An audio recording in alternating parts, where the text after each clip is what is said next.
So tell me, would you just give me your full name and how to spell it, and where are you from? Dick Weiland, W-E-I-L-A-N-D, Cincinnati, Ohio. So tell me, can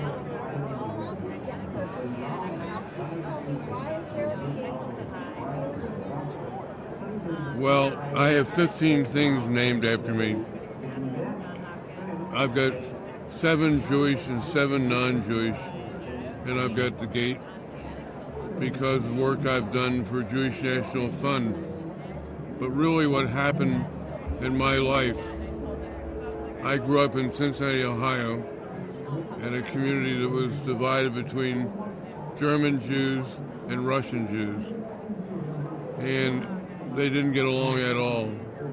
And I decided when I became, my mother was a social climber, and she put me into the German Jewish dancing class. As a result, I brought the whole community together because I didn't care whether you were Orthodox, Reformed, we all are Jews. And we all have to learn how to work together. So when I left, the fraternity had 13 people in it. When I left, it had 53. And I became president of the fraternity. And people used to say to me, "Are you German or Russian?" I said, "We went to Russia on a vacation and we couldn't get back in," kiddingly, of course. So I've learned over the years that we all are Jewish. We better all work together, and we better stand up and fight for the Jewish causes no matter where. So that's how different things have been named after me, because whether it's criminal justice, where I got the National Award for re-entry, or the Gold Star, or whatever it is, fight for what you believe in, and don't be afraid of opposition. So tell me, where is this gate? You have to say in Jerusalem. Nobody can hear my voice. Mount Scopus. So say the whole sentence. I have a gate. I have a gate in Mount Scopus. It's one of 6 gates leading into Jerusalem. And it's a beautiful gate, and you have a party there for up to about 500 people. So if you ever want to have a party, just use my name, look for my gate. But, you know, as long as you're still having fun at doing these things, you can't do anything unless you're asked. So tell me your first memory of Israel after the founding of Israel. Well, the first time I went to Israel was probably in '67, and it was at a time when I led a group over, and I went with some people who were just getting away from wives, and I was very upset that they were not there for the right reasons.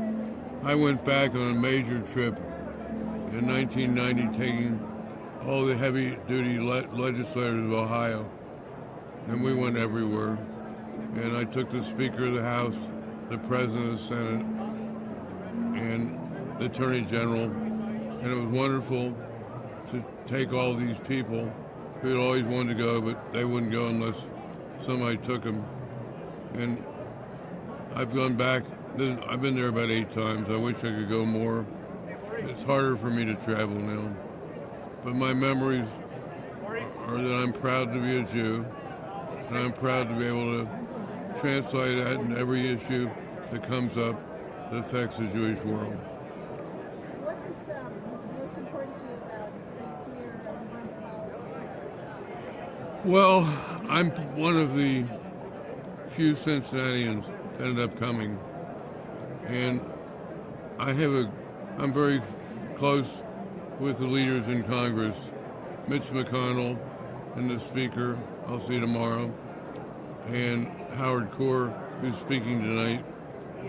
And I think I have a chance to help influence legislators on helping Jews. I'll be seeing the Kennedy family, are good friends of mine, and so I've worked with them. They've all been to my house. I go to Hyannisport every summer. So it's pretty unusual for people to be friends with Republicans and Democrats. Can you just tell me why this is such a unique thing in this environment politically? I just tell the truth. You know, everybody knows that whatever I tell them, I believe. And so I'm friends. I'm non-partisan. I don't vote in primaries. And I know Trump. I don't always agree with him. But I'm friends of Romney and the Bushes and the Kennedys and the royal families, as they are called. And so I do have an influence on what they think or do. What's one thing you want people to know about coming to Belgium from somebody maybe never come before?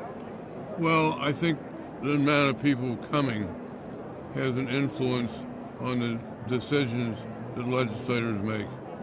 If they see a small group, they're going to feel that we don't care as much about Israel as we should.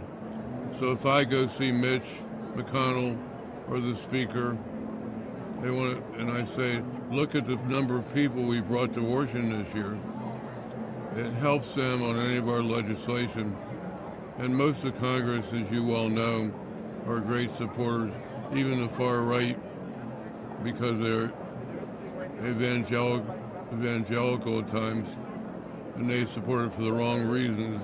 I don't give a damn why, as long as they support it. And I chair I'm involved in every aspect of Jewish life.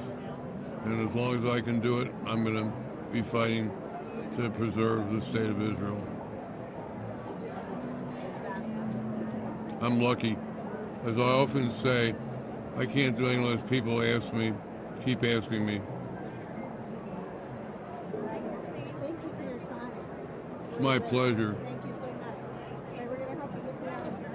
We're glad you got here. If you don't help me, I'd be maybe